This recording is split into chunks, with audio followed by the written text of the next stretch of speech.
꼭 알아야 할 어제의 뉴스.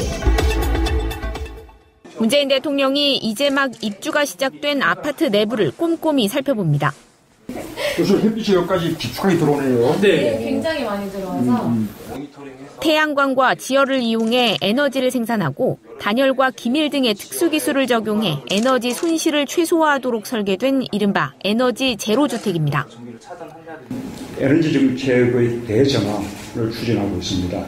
원전과 석탄 발효 발전소를 줄이고 신재생 에너지를 늘려나가겠다는 그런 정책입니다. 그렇게 하려면 한편으로는 에너지를 대폭 획기적으로 전략하고 필수적인 에너지는 스스로 만들어내는 그런 자리 구조가 필요한 것이죠.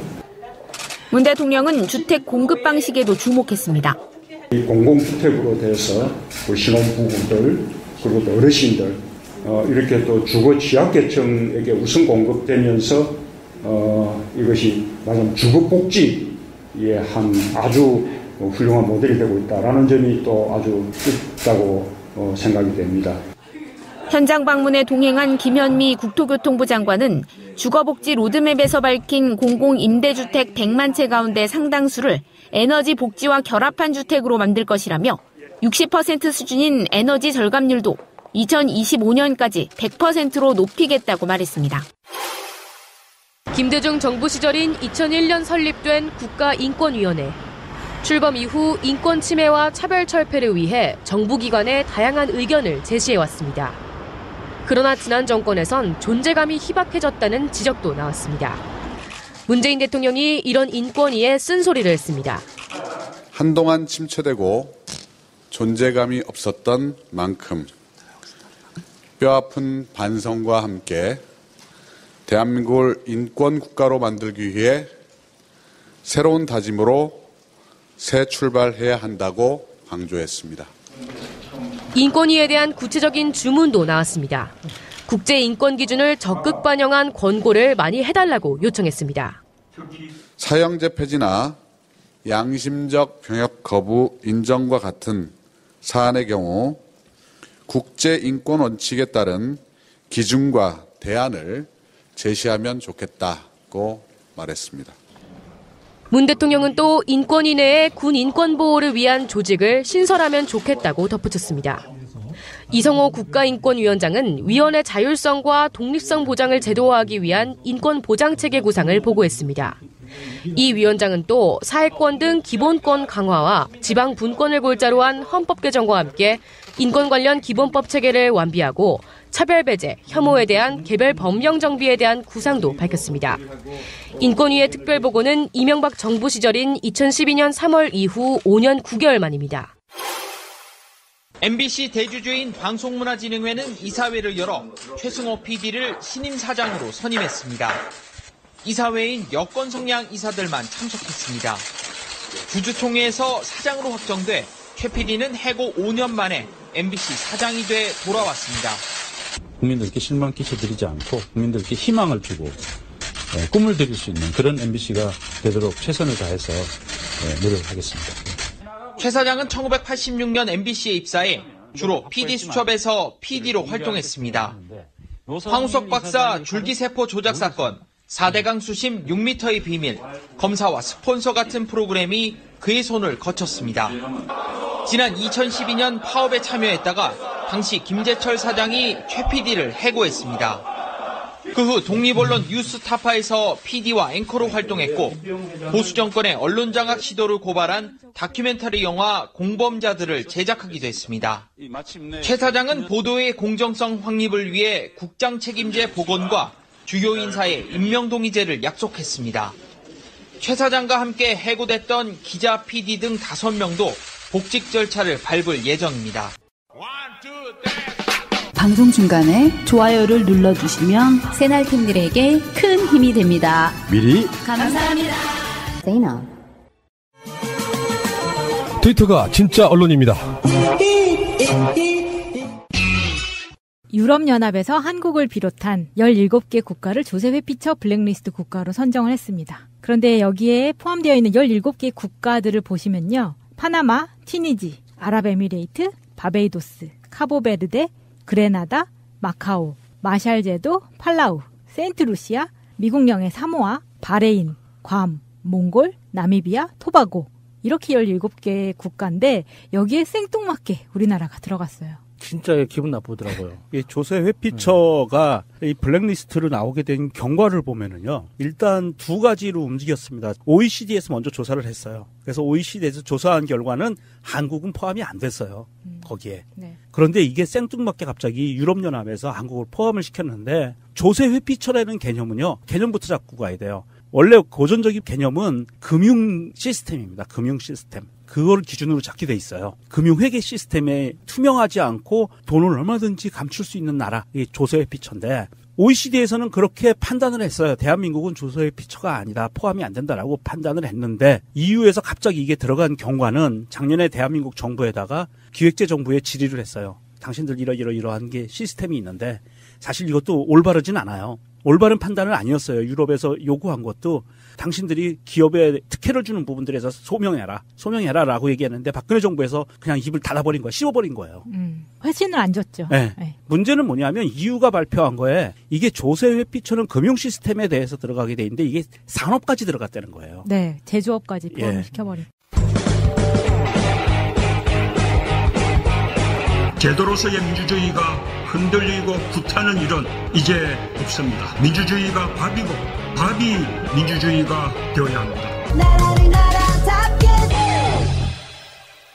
자, 그러면 EU가 17개를 발표한 거에 왜 이게 문제가 되는지를 보면 대한민국에서 문제가 되는 부분은 경제자유구역 이런 부분들이거든요.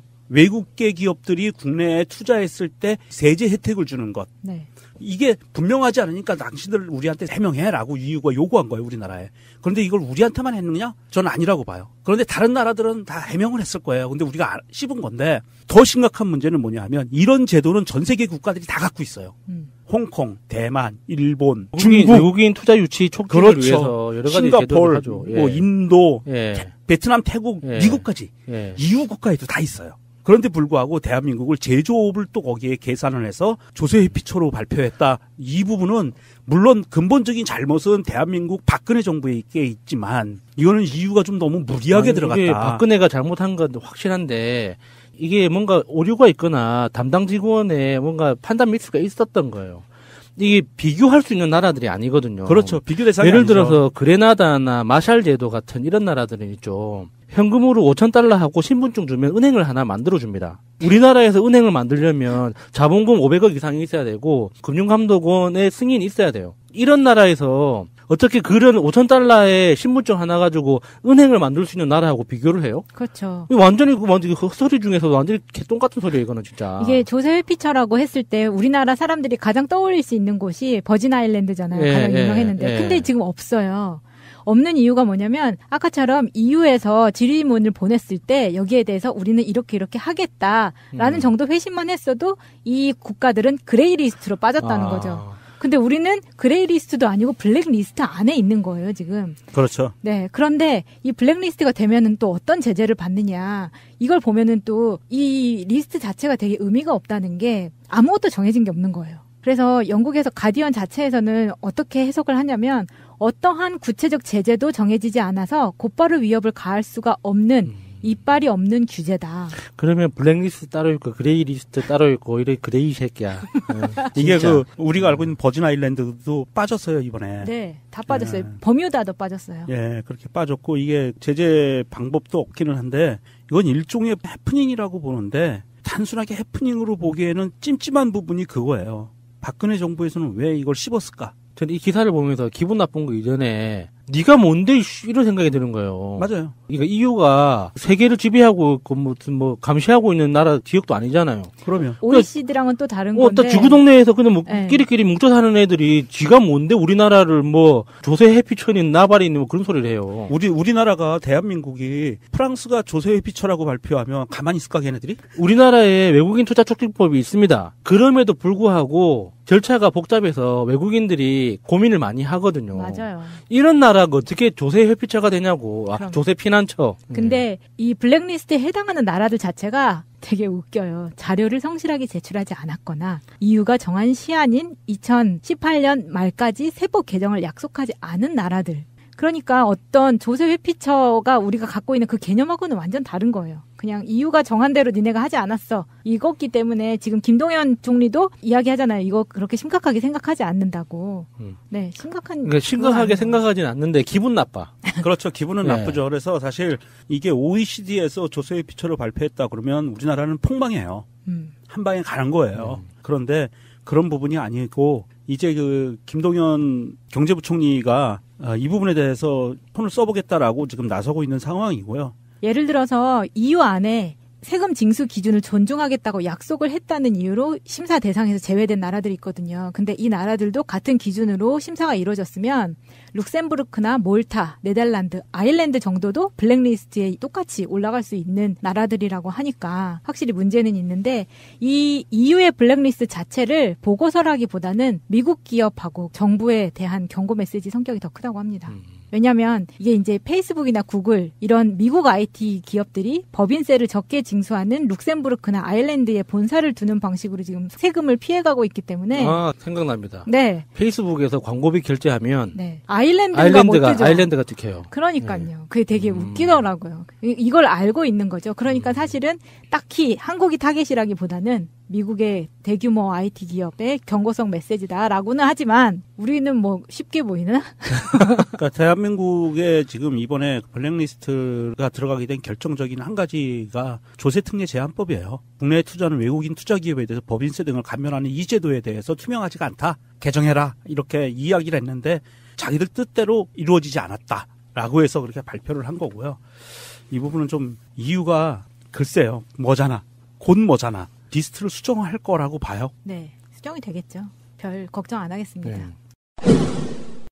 네, 다음 이슈는요. 작년 말부터 있었던 최순실의 국정농단 사태 이후 한국 사회의 신뢰가 급격하게 무너져 내렸다는 지적. 우리도 피부로 느끼고 있었잖아요. 그런데 정부 기관의 신뢰도가 30%에도 미치지 못한다는 점이 가히 충격적이라고 할 수 있습니다. 근데 이 와중에 공공기관 신뢰도 조사에서 가장 높은 점수를 받은 곳이 42.4%를 기록한 헌법재판소. 높은 신뢰를 받은 이유가 박근혜의 탄핵소추안이 8대 0으로 만장일치 됐기 때문인데요. 그리고 그 이정미 재판관의 그 헤어롤? 네. 그 덕분이 아닐까요? 이게 굉장히 뭔가 에피소드? 예. 그런 건데 생각보다 훨씬 많은 파급 효과를 줬죠. 그렇게 담긴 메시지가 굉장히 많았죠. 네. 예. 그리고 다음이 고용노동부입니다. 2위를 차지했는데요. 헌법재판소 큰 차이가 나지 않아요. 38.2%. 문재인 효과라고 볼 수 있겠죠. 지금 일자리 대통령이 되겠다고 가장 크게 공헌을 한 부분이 있기 때문에 그리고 스스로 일자리 위원회 위원장이 되셨잖아요. 그 노동부가 이렇게 높을 수밖에 없는 게 지금 장관으로 어떤 것 같아요. 김영주 장관님이죠. 네. 그 김영주 장관이 아마 노동부 장관들 중에 지금처럼 현장을 많이 다니시는 분이 안 계실 거예요. 원래 정부조직법에서 고용노동부라는 이 명칭에 대해서도 한번 고쳤어야 되는데 맞아요. 예, 명칭 이번에 마음에 안 들어요. 그 정부조직법 수정하는 기회가 없어가지고 지금 그대로 진행하고 있지만 원래 노동부로 시작한 거잖아요. 네. 그래서 일하는 사람들을 위해서 현장을 들여다봐야 되는 사람들이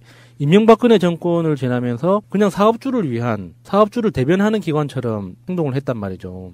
그래서 굉장히 불만이 많았어요. 근데 이번에 문재인 정권 들어서 비로소 자기가 왜 존재하는지 누구를 위해서 일을 하는지 제대로 하는 것 같아서 아마 이렇게 높은 순위가 나오지 않을까 싶어요. 네. 그리고 3위가 중앙선거관리위원회입니다. 좀 의외인데요. 37.5%를 의외네. 기록을 했어요. 할 말은 많지만 이 3위로 오른 것은 아마도 5구 대선을 무사히 잘 치러낸 효과 아닌가. 그 정도로 코멘트하고 말겠습니다. 선관위 잘했어.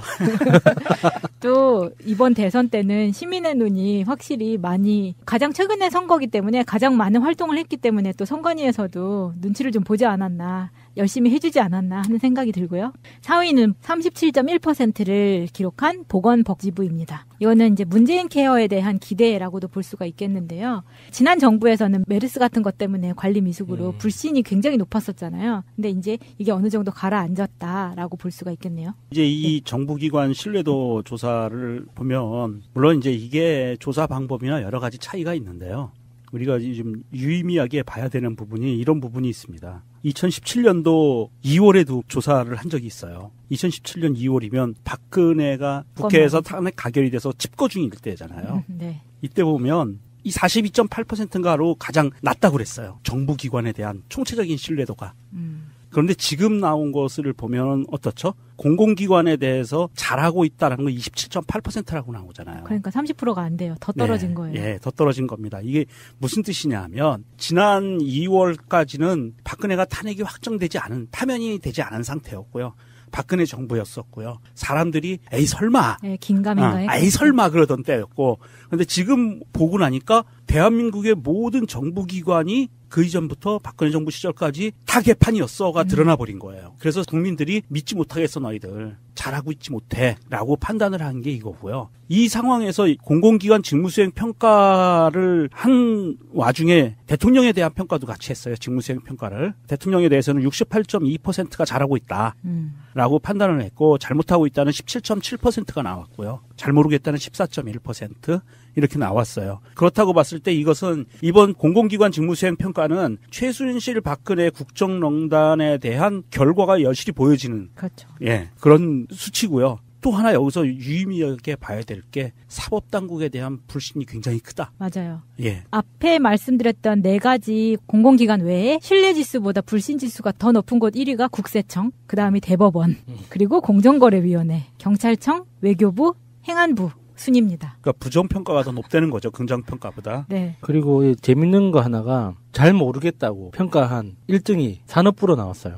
그 뭐 하는지 모르겠다. 걔네들은. 네. 이 뜻이잖아요. 그러니까 잘 모르겠다 1등이 산업부고, 그 다음이 과학부고, 그 다음이 중소기업 벤처부고, 그 다음 인권위, 권익위 이렇게 나왔는데, 이 산업부가 사실 우리하고의 어떤 관련성으로 보면 정부 부처 중에 제일 관련이 깊을 거예요. 월급 생활자들도 그렇고 사업을 하시는 분들도 그렇고. 왜냐면은 산업부에서 에너지 정책과 통상 정책, 그리고 기업 지원 정책 이런 것들을 다 결정하거든요. 그러니까 우리 경제뉴스에서 올해 무역 수지가 흑자 몇억 달러를 달성했습니다. 몇 % 성장을 했습니다. 다 총괄하는 게 산업부예요. 그러니까 산업부가 하는 게 없다. 그러니까 산업부가 하는 일이 엄청나게 많아요. 그러니까 굉장히 중요한 일을 우리의 어떤 삶의 밑바탕을 버텨주고 있는 부서인데 실제로 티가 안 나죠. 예를 들어서 한 해 에너지 예산, 에너지 관련 정책 예산만 해도 4조 원, 7조 원 이렇게 굉장히 큰 돈이거든요. 그런데 그거는 다 덩어리로 움직여요. 그래서 우리 실생활에 티가 안 나. 그 석유 대금 1조 원을 결제한다고 해서 그게 우리 생활에 파장이 오는 게 아니잖아요. 결국에는 기름값이 안 오르면은 좋은 거지. 실제로 기름을 파는 회사는 또 다른 대기업들이 정해져 있으니까 산업부하고 연관이 없는 것 같단 말이죠. 천연가스도 그렇고 우리가 전기도 그렇고 산업부가 원래는 그런 것들이 정상적으로 작동할 수 있도록 뒤치다꺼리를 해주는 그런 부서인데 모르죠. 시민들은 무슨 일을 하는지. 그리고 무역을 할 때도 이 산업부가 조성한 펀드나 이런 정책 자금을 통해서 보증 프로그램으로 일종의 마지막 보험 역할을 해주는 거거든요. 그래서 사람들이 국제거래를 편하게 할 수 있는 그 근거가 되는데 사람들은 그거 알 필요가 없잖아요. 그렇죠. 내가 지금 당장 필요한 것만 알면 되지 그 이면에 누가 뭘 하고 있는지까지 알 필요는 없잖아요. 그 대표적인 부처가 산업부라는 거죠. 그래서 너무 억울할 것 같아서 제가 좀 썰을 풀어봤어요. 네. 사실 이 공공기관 신뢰성 평가라는 것은 지나갔던 그들의 그 실적과 행위에 대한 평가이기도 하고요. 앞으로 다가올 기대치에 대한 평가이기도 해요. 사실은 이게 뒤섞여 있습니다. 그런데 가장 중요하게 봐야 되는 것은 국민들이 정부기관을 그동안 신뢰하지 못했다라는 거예요. 이거는 빼도 박도 못해요. 사실이에요. 그렇죠. 대한민국 정부기관 중에 50%를 넘는 지지를 얻는 기관이 하나도 없다. 대통령 빼고는. 정말 대통령 빼고는 아무도 못 믿겠다라는 그런 국민들의 정서가 여기에서 나온 거고요. 그렇다고 봤을 때 대통령 홀로 지금 막 뛰어다니는 이런 상황이 아니라 각각의 정부기관의 장들이 국민들로부터 어떻게 신뢰를 얻을 수 있는가를 굉장히 고민을 많이 해야 되고요. 앞으로 정책 결정, 행보할 때 국민들의 그 신뢰를 얻을 수 있는 그런 방안들을 마련하고 국민과 같이 움직여줄 때만이 국민들의 신뢰를 다시 줄 수 있다.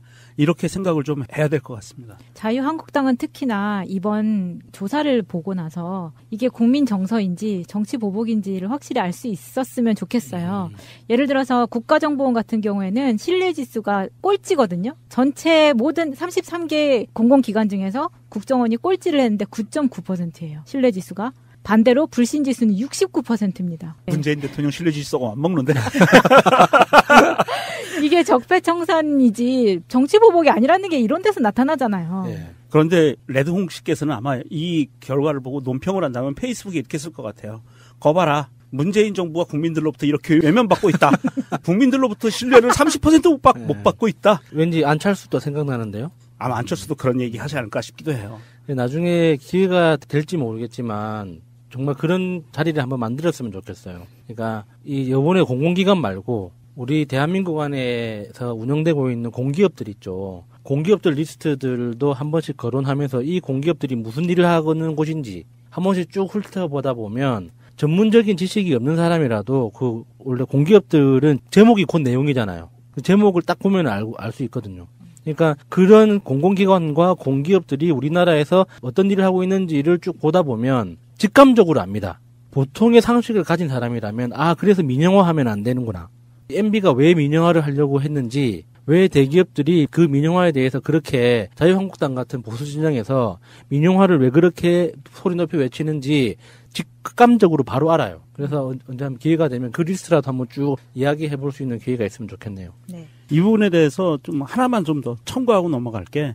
2017년 2월에 에델만 코리아라는 회사에서 에델만 신뢰지수라는 걸 만들었어요. 조사를 해서 발표했는데 전 세계 28개국 중에서 대한민국 꼴찌를 합니다. 수치를 보면 이렇게 나옵니다. 정부 신뢰도가 2016년 35%에서 2017년에 28%로 나오고요. 기업 신뢰도도 33%에서 29%로 나옵니다.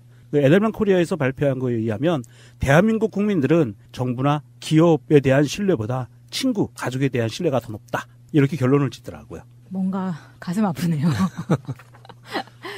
일단 국정원에 대한 지수가 이렇게 나온 거를 보면은 자유당에서는 이 여론조사가 국정원에서 특활비 받아서 한 게 아니라는 거는 확실하게 알 수 있겠죠. 세월호 의혹 시리즈는 새가 날아든다 제2채널에서도 동시에 업로드됩니다. 광고가 불편하신 분들은 새가 날아든다 제2채널을 이용하시기 바랍니다. 새날, 새가 날아든다 등으로 검색하시면 나옵니다. 고맙습니다. 이제 다시 세월호다 27번째 시간입니다. 선창 1호 전복사고 이게 나면서 세월호의 이야기들이 다시 굉장히 많이 회자되고 있고요. 보도들에도 여러 가지 세월호 대비 이런 이야기가 나오고 있어서 사실은 세월호 사건의 진상규명과 마무리가 훨씬 더 중요해졌다 이렇게 저는 생각을 하거든요. 자, 공순주님 나오셨습니다. 네, 안녕하세요. 유명정님? 예, 유명정입니다. 예, 이렇게 인명사고가 자주 나는 건 좋은 건 아닌데 네. 결국에는 난 사건이면 어떤 식으로 처리하느냐가 가장 중요한 게 아닌가 싶어요. 네, 그렇죠. 그리고 앞으로 비슷한 사건은 나지 말아야 되는 것이고요. 최소한 정부라고 하는 공조직이 여러 가지 이유로 부조를 안 한다거나 못한다거나 이런 식의 어떤 그런 무능함은 사실 없애야겠다. 우리가 지금 무능론과 어떤 기획론 사이에서 굉장히 많은 이야기들을 하고 있는데 최소한 문재인 정부에서는 무능해서 먹고 있단 말은 듣지 않기를 바라겠습니다. 여기에 대응하는 거를 보고 페북에 가장 먼저 올라왔던 게 물론 이제 저도 자주 느끼는 부분인데 문재인 정부 때 세월호가 침몰을 했다면 애들은 살았겠다. 예, 유가족 분이 그렇게 이제 올리셨더라고요. 그러니까 다 살리지는 못했더라도 그렇죠. 예, 이렇게 많은 애들을 속절없이 정말 손 놓고 구경은 하는 일은 없지 않았을까라면서 이렇게 통탄을 하시는 글들이 올라오시더라고요. 그건 누구나 다 알 수 있는 건데 좀 특이한 게 공기부양정이 떴더라고요. 근데 제가 그 세월호에서 이제 공기부양정을 띄워달라고 요청을 했었었는데 그거 안 된다고 까였거든요, 세월호 때. 근데 떴길래 뜨기는 하는구나, 구조할 때 투입이 되긴 하는구나, 그걸 좀 느꼈습니다. 실종되신 분들을 찾기 위해서 투입된 인력이나 장비가 어마어마하더라고요. 인명사고가 났을 때는 뭐라고 정말 드릴 말씀이 없어요. 왜냐하면 너무 어마어마한 사건을 접해본 사람들이기 때문에 거기에 코멘트를 더 다는 게 좀 별로 의미가 없어 보였지만 꼭 하나 이야기는 하고 싶어요. 에어포켓. 네. 물론 훨씬 작은 배지만 에어포켓이 존재를 해서 실제로 거기서 사람이 살아난 증거를 지금 보여줬잖아요. 네. 그런데 세월호 때도 에어포켓이 있다 없었다 이런 식의 여러 가지 이야기했지만 없었다는 말 자체가 말이 안 되는 거잖아요. 논리적으로는 그렇잖아요. 네, 그렇죠. 선박에 대해서 조금이라도 연구를 하거나 선박에 대해서 아는 사람들은 에어포켓은 아주 기본, 배가 그냥 뒤집어지면 아주 기본적으로 없을 수가 없다. 사실 에어포켓이 없었다라고 이야기하는 사람들은 논지가 좀 어긋난 게 뭐냐면 에어포켓이 있다고 장담할 수 없다라는 거거든요. 그것이 없었다라는 건 아니거든요. 그러면 에어포켓이 없을 수도 있다지만 있다는 가정하에 수색 구조를 하는 게 정상이에요, 사실. 그럼요. 그렇게 하는 게 정상이지 다 사방했을 거야라고 추정하는 거는 수색 구조가 아니거든요. 네, 가능성이 일만큼이라도 있어도 해야죠. 그게 그럼요. 이제 국가의 의무이고, 근데 이제 그게 처음에 에어포켓이 희박했다 없었다는 얘기가 처음에 이제 해경한테 나온 얘기거든요. 23일 날. 그건 자기 실드잖아요. 근데. 맞아요. 해경, 그러니까는 침몰하자마자 구조 활동을 하지 않은 거에 대한 책임감이 없어지는 거죠. 에어포켓이 없다라는 건. 근데 23일날 에어포켓이 없다고 얘기한 것도 전에도 뭐 여러 차례 말씀드렸지만 객실 이제 구석구석 확인을 해서 없구나 해서 발표한 게 아니고 그냥 3층, 4층에 이제 떠 있는 부분 객실 몇 개만 들어가서 에어포켓이 없네 그러고 발표를 한 거예요. 얼마나 무책임한지를 그때도 참 많이 분노를 했었죠. 그 부분에 대해서. 그러니까 정말 무식한 소리라는 게 배가 뒤집어졌거나 어쨌건 간에 떠 있다는 것 자체는 속에 공기가 있기 때문에 가능한 거예요. 네, 맞습니다. 전체적으로 물로 채워졌다면 바로 가라앉죠. 맞습니다. 그러니까 세월호의 일부 부분이 물에 떠 있던 일정한 시간이 있었지 않습니까? 네, 그렇죠. 네, 그렇게 생각해 보면은 이게 참 안타깝다라는 생각이 또 3년 반 전으로 거슬러 올라가게 되는 되게 가슴 아픈 얘기가 좀 있고요. 어떠세요? 그 순준히 보시기에는 지금 아까도 이야기를 잠깐 하셨지만 해경 시스템이 실제로 문재인 정부 들어서 어느 이렇게 약간 좀 정신을 차린 부분도 있을 거예요. 있겠죠. 네. 네, 그럼요. 그렇죠. 근데 그렇겠죠. 실제로 우리가 이제 이야기해야 되는 부분 중에 하나가 계속해서 하는 얘기가 무능론인데 우리가 지지난 방송에서 그런 이야기 했잖아요. 명정님 기억나시죠? 그 해경들이 개년마다 하는 훈련들 네. 엄청나게 해서 그렇게 무능할 수가 없었다라는 이야기를 했던 기억이 나는데 실제로 해경들도 어떤 면에서 보면 입장 바꿔 생각해 보면 억울한 측면도 있을 거예요. 평상시처럼 했으면 세월호에 사람들을 많이 살렸을 수도 있었을 텐데 뭔가 참 미심쩍다는 생각이 좀 들고요. 네, 굳이 그림을 찾을 필요가 없었겠죠. 평상시대로 하면 그것도 이제 뭐 2013년도 14년도에도 훈련은 꾸준히 계속했고요. 해경의 요 시스템 자체가 기본적으로 구조 활동을 하는 요 시스템이 그냥 너무 잘 아는 사람들인데 탈출 나오라고 소리를 지르지 않은 거가부터 문제였잖아요. 그러니까 이거는 제가 이제 그 여러 번 말씀을 드리지만 시스템이나 능력이 없어서가 아니에요. 말을 못한다면 이해하겠어요. 그 얘기를 제가 항상 해요. 1, 2, 3정에 있는 해경들이 말을 못한다면 이해를 하겠다 내가.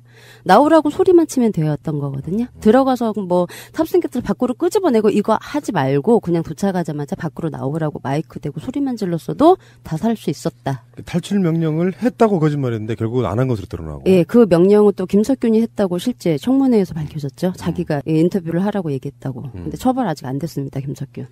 에어포켓이란 말을 정말 오랜만에 듣잖아요. 뉴스를 통해 가지고 기분이 정말 묘했던 바로 그 순간이었습니다. 알겠습니다. 잠시 후에 다시 오겠습니다. 지난주에는 사회적 참사법에 대한 부분이 이야기를 하셨고요. 네. 그것 때문에 지금 연결되지 않은 이야기, 전에 하다가 만 이야기 보충하는 식으로 가겠습니다. 이제 해군, 오늘부터 이제 해군을 제가 말씀을 드릴 건데, 이제 중간에, 그러니까 전에 그 703호기에 대해서 이제 말씀을 드렸던 부분이 있어서, 추가로 확인된 사항이나 그런 부분 앞으로 조금 더 이제 해군 얘기를 하다가도 앞에 잠깐 말씀을 드릴 거예요. 그래서 우선 해군 말씀을 드리기 전에, 제가 703호기 녹취록에 대해서 확인을 드릴 건데, 텔루에서 사진을 제가 3장을 총 보내드렸죠. 녹취록을 좀 우선 말씀을 드리면, 9시 41분에 703호기가 녹취록이 목포 헬기는 일단 구조가 그러면서 100비트에 하나 400비트에 하나 있는데 교신이 안 되니까 45분 31초에 다시 703호기가 이 시간은 이미 이제 511과 513호기가 침몰 현장에 이제 도착해 있는 시간입니다. 근데 703호기가 이 511과 513기의 침몰 선박 근처에서 지금 팬더 2대가 임무를 하고 있는 중이니까 너무 가까이 접근하지 않도록 하고 고도는 500비트를 유지를 해달라고. 그러면 지금 511과 513호기가 있는데 팬더 2대가 세월호에서 작업을 하고 있대요. 그러면 지금 511과 513호기가 지금 공중에 떠 있고 세월호 위에서 제가 첫 번째 사진을 보여드린 게 있어요. 이게 지금 어떤 사진이냐면 511이 찍은 영상에 나와 있는 사진이에요. FM대로 하면 지금 이제 세월호 위에서 막 구조를 끝냈을 시간이 있죠. 예, 근데 9시 42분? 예. 근데 요게 이제 너무 작아서 안 보이실 텐데 동그라미 쳐놓은 부분이 헬기가 2대가 떠 있는 사진이에요. 근데 511이 지금 이 헬기 2대가 있으면 안 되는 거거든요. 이제 511 세월호 위에 있어야 될 시간이에요. 근데 511은 위에 떠 있고 영상을 이렇게 찍는데 세월호 위에 헬기가 2대가 떠 있죠. 네. 요거 이제 그 캠코더로 찍은 영상이고, 캠코더는 이제 다 아시겠지만 시간 조절을 할 수 있기 때문에 정확히 이제 언제 몇 시에 찍었는지는 시간을 다시 한번 보정을 해서 확인 작업을 해야겠지만, 그 7035기가 511과 513한테 지금 밑에서 팬더 2대가 작업을 하고 있으니 니네는 잠깐 좀 위에 떠 있어라라고 지시를 했을 고 이제 3분 전에 이제 찍은 영상이고, 제가 이제 여러 차례 말씀드렸지만 정체불명이 확인되지 않는 헬기들이 세월호 위에 떠 있는 이제 그 영상이 실제 포착이 된 게 있어서 제가 사진을 좀 보내드렸어요. 그리고 여기서 이제 두 번째 사진을 보시면 제가 이제 동그라미를 쳐놓은 게 보이실 거예요. 예, 요게 511이 지금까지 진술을 하기를 세월호 침몰 현장에 7035기 빼고 제일 먼저 도착한 구조 헬기고, 도착해서 세월호를 한 바퀴 도는데 바다에 빠진 사람 없고 배 밖으로 나와 있는 사람이 없어서 한 5분 정도 기다리고 있었는데 옆쪽으로 사람이 이제 한둘 나오는 거를 보고 그쪽으로 항공구조사를 내려서 구조를 하기 시작했다라고 진술을 지금까지 하고 있어요. 근데 제가 이 동그라미를 쳐드린 이유는 지금 이 사람들이 2명이에요. 2명인데 오렌지색 수직기복을 위아래로 입고 있어요. 우리 그러네요. 세월호 침몰 초기에 이제 오렌지맨이라고 해서 그 사람은 근데 이제 보트로 이제 구조가 돼서 1, 2, 3정으로 옮겨 타서 그래서 이제 팽목항으로 가게 된 사람들이고, 이 사람들은 이제 보트로 구조된 거는 아니죠. 그 굴뚝 옆에 있는데 처음에는 제가 이거 구명조끼를 입은 건가? 그래서 이렇게 보이는 건가 했는데 이게 왜 화면이 흐리냐면 이제 선명하게 찍을 수 있는데 이상하게 요 부분을 가까이 가면서 이렇게 화면이 흐려져요. 제가 보기엔 조정을 한 것 같아요. 잘 보이지 않게. 보정했다. 선명하게 보이다가 이 부분을 비치면서 갑자기 이렇게 흐려져요. 자체 블라인드. 예, 그래서 제가 보기에는 이걸 왜 이렇게 자꾸 처리를 하지? 그러면서 계속 봤는데 이 사람들이 움직이는 거 보면 위아래로 오렌지 수직기복을 다 입고 있는 사람들이에요. 그래서 영상을 제가 다 뒤져봤어요. 그러면 구조된 사람 중에서 오렌지 복을 입은 사람들이 있겠네? 하고 다 뒤져봤어요. 근데 오렌지 수직기복을 입은 사람들이 없어요. 다른 데로 갔다는 얘기네. 구조한 사람 중에서. 예. 그래서 이 사람의 정체는 누굴까 궁금해서 이게 또 지금까지 구조된 사람 중에서 확인되지 않는 사람이 영상에 보여서 다시 한번 말씀을 드리려고 가져왔습니다. 예, 누군지 모르겠어요, 이 사람들.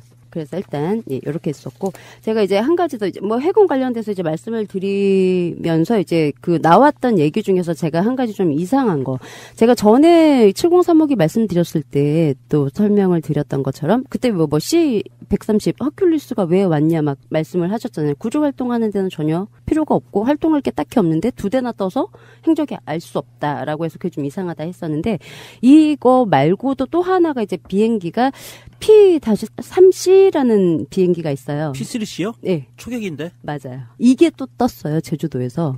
이게 이제 보통은 이제 잠수함 킬러래요, 이 헬기가. 그래서 그 국정조사에 이제 신의진 의원이 이제 물어봐요. 합참에 이제 구두 확인해본 바로는 링스 헬기랑 요게 제주도에서 뜬 거래요. 비행기가 떴는데 대잠 헬기라고. 근데 출동된 것으로 알고 있는데 이게 구조용이냐고 탐색용이냐고 물어봐요, 국정조사에서 실제. 그래서 해군 본부 정보작전 지원 참모부장 정진섭이라는 사람이 명확하게 탐색용이라고, 이 비행기는. 그게 탐색용이고 링스 헬기도 이제 해경 초계기 및 대잠 초계를 위한 작전용 헬기라고 예. 얘기를 해요. 근데 이제 링스 헬기는 이미 뭐 삼함대에서 뜬 건 저희가 이미 알고 있잖아요. 근데 이제 요 비행기가 떴다는 거는 많은 사람들이 지금 모르고 있어요. 근데 잘 아시겠지만 이건 정말 말 그대로 전투용이에요. 전투용. 예, 그러니까 이것뿐만이 아니고 뭐 대잠뿐만이 아니고 실제 미사일을 달고 다니는 비행기거든요. 맞아요. 예, 근데 얘가 왜 떴는지는 모르겠어요. 근데 떴어요, 실제.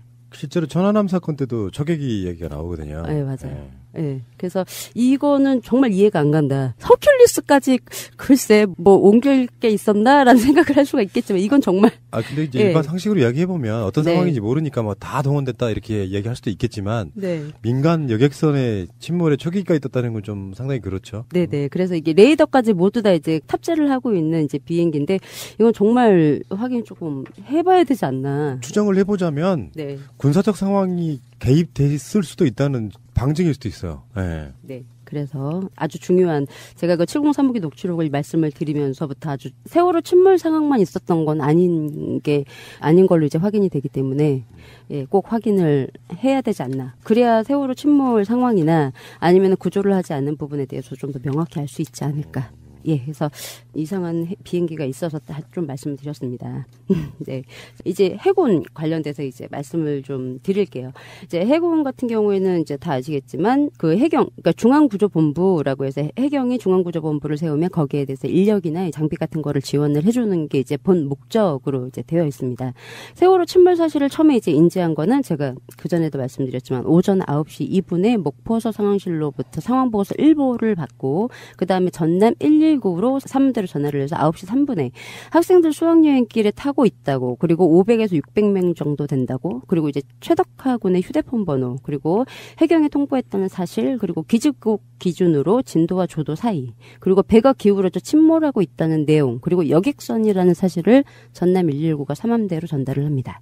예, 그리고 그 진도 VTS와 제주 VTS 이제 교신을 보면 9시 6분에 처음 진도 VTS가 67번 채널로 해서 세월호라는 교신을 시작을 하고 9시 16번 채널로 해서 제주 VTS가 처음 8시 55분 병풍도 동쪽 1마일 해상에서 세월호가 침몰 중이니 근처에 있는 선박들은 서둘러서 이동해서 긴급 구조를 요청한다고 처음 구조 방송을 합니다. VTS로. 그리고 9시 22분 역시 16번 채널로 제주 VTS에서 한 번 더 구조 요청하는 방송을 하고 진도 VTS는 정작 그 27분에 처음으로 구조 방송을 시작을 해요. 27분에 뒤늦게. 근데 제가 이제 요거를 말씀을 드리는 이유가 삼함대나 근처에 있는 함정들이 요 방송들을 다 들을 수 있었다. 근데 움직이지 않았다. 예. 그래서 요렇게 해서 구조 방송이 16분부터 나갔다는 거. 근데 이제 해군은 움직이지 않았고. 그래서 제주 VTS에서 16분 비상 채널로 해서 계속 이제 침몰 사실을 전파를 했는데 해군이 아무런 반응이 없어요. 전혀 교신을 시도한다거나, 예, 물론 공개된 교신이 일부분이잖아요. 제가 여러 번 이제 말씀을 드렸지만, 그래서 전체적인 703호기 제가 방금 말씀드렸던 것처럼, 그리고 1, 2, 3 정도 그렇고 SSB로도 교신을 했다는 내역과 진술 내역이 있기 때문에 이건 SSB 같은 경우에는 해군도 충분히 교신을 할 수가 있어서 전체 교신력을 다 받아봐야 정확히 얘네들이 정말 아무런 반응이 없었는지 아니면 반응을 열심히 했던 건지를 확인할 수가 있겠지만, 일단 지금까지 공개한 VHF 16번 채널과 67번 채널로는 해군에 전혀 없어요. 들어오는 게 교신 시도하는 내용이 전혀 없고. 근데 제가 전에도 이제 말씀드렸지만 흑산도, 추저도, 안마도에 레이더 기지가 있다고 말씀을 드렸잖아요. 세월호 침몰 현장의 중간이고 요 레이더 기지가 정삼각형을 그리고 있기 때문에 섬이 있어서 레이더 신호를 못 받고 이런 거는 있을 수가 없다라고 전에 한번 이제 말씀을 드렸어요. 근데 아시겠지만 24시간 교대로 레이더 기지는 전탄병이 근무를 하면서 레이더를 계속 이제 24시간 감시를 하잖아요. 해군 같은 경우에는. 근데 아무도 세월호 침몰 사실을 몰랐다는 거죠. 지금까지 그래요. 몰랐다고. 그래서 그 해군 재난관리 규정을 좀 제가 잠깐 좀 말씀을 드리면 17조예요. 이게 어떤 거냐면 재난감시 활동이라고 해서 함정, 항공기, 병력 등 모든 해군 전력은 제반 임무 수행 중에 활동 해역, 그러니까 요 레이더 기지 같은 경우는 그 진도 해상이죠. 활동 해역에서 재난 발생 여부를 항상 감시를 하도록 돼 있어요. 얘네들 임무 중에 하나예요. 재난 감시를 항상 이제 하게 돼 있고, 독립 전대나 연대급 이상 부대는 예하 부대와 부대원들이 임무 수행 중에 재난 발생 여부를 감시할 수 있도록 재난 유형별 식별 요령을 포함해서 교육을 한대요. 그러니까 재난이 발생했을 때 빨리 니네가 알아차릴 수 있게 교육까지 한다는 거죠. 감시를 계속하는 거 플러스 재난이구나라는 사실을 알 수 있게 교육까지 하도록 규정이 돼 있어요. 여기서 조금만 말씀을 드리면, 네. 우리는 이제 무슨 배 전환이네 뭐니 하면 워낙 해경이 머릿속에 박혀 있잖아요.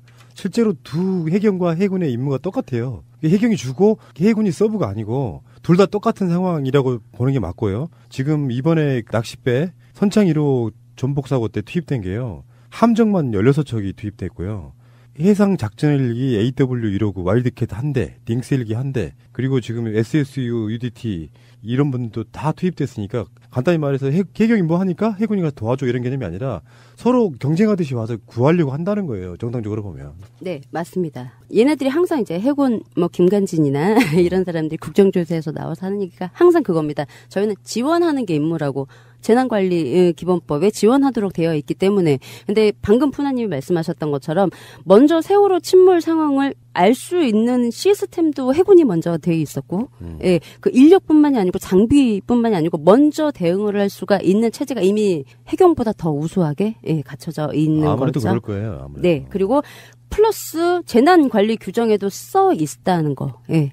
항상 재난에 대해서 감시를 하게 돼 있고, 니네가 재난을 빨리 알아챌 수 있도록 교육까지 하도록 규정이 이제 되어 있다는 사실. 그리고 모든 해군 전력은 제반 임무 수행 중에 활동 해역에서 재난 발생 사실을 인지하였을 경우 즉시 보고하고 필요한 초동 조치를 하도록 되어 있어요. 그러니까 신속하게 빨리빨리 되도록 아예 그냥 규정이 되어 있다는 거죠. 근데 이상하게 세월호 침몰했을 때는 링스 헬기가 40분에 떴었지요. 구조 대원이나 이런 거 없이. 정말 이해할 수 없는, 그래서 이런 규정이 있었습니다. 근데 전혀 대응을 하지 않았고요.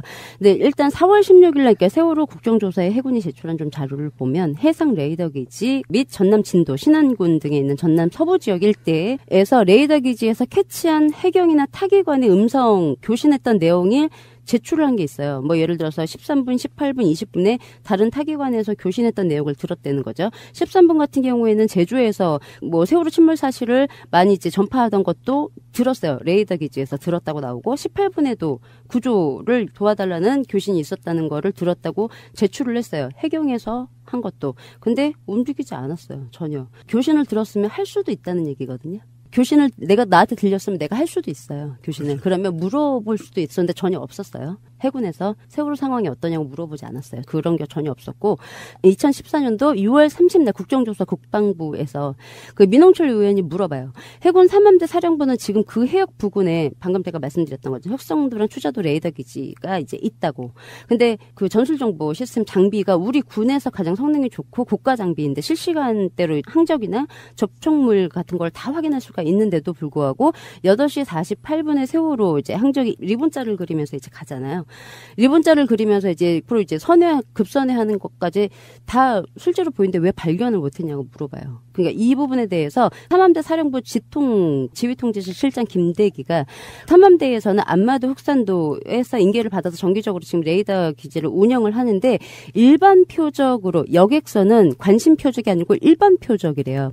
군에서 관심을 갖고 이제 집중해서 봐야 되는 표적이 있고, 그러니까 일반 어선이나 여객선이나 이런 것들이 일반 표적이라고 얘기를 하는 거죠. 그러니까 민홍철 의원이 그래요.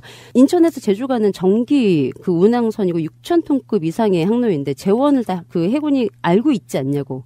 그러니까 지통실에서 24시간 감시 체계를 유지하고 있는데 선박의 항적이 분명히 이상한 게 보였을 거라는 거죠. 그러면 관심 표적이 아니고 일반 표적이라도 확인은 할 수 있지 않냐. 근데 왜 확인을 하지 않았냐. 그러니까 얘네들은 항상 하는 얘기가 그거야. 저희는 관심 표적에 대해서만 지속 감시를 한다고. 근데 이제 아시겠지만 이 세월호 항적 정부에서 발표한 거 보면 그냥 가다가 속도가 줄어서 가만히 서 있는 게 아니고 리본 모양으로 해서 돌잖아요. 그럼 그게 굉장히 이상한 항적이고 충분히 그렇죠. 체크를 할 수가 있는 부분인데 얘네들은 이건 그냥 일반 표적이야.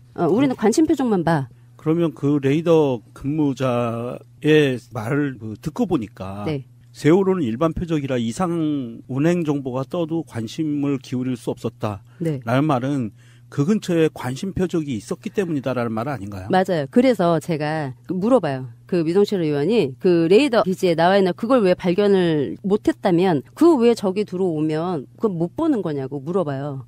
일반 표적이고 관심 표적만 보니까 니네들은 그럼 다른 새로운 게 들어오면 못 보는 거네? 그렇게 이제 물어보니까 뭐라고 하냐면 전탄병이 그 당시에 50여 척의 관심 표적을 집중적으로 보고 있었대요. 그러면 진도 해상에 그 아침에 군에서 관심을 두고 봐야 될 표적의 선박이 50척이나 있었다는 얘기잖아요. 그거 좀 생소한 얘기인데 사실 4월 16일 날 아침 그 당시에 네. 진도 근처에서 한미연합 군사훈련 중이었고요. 네.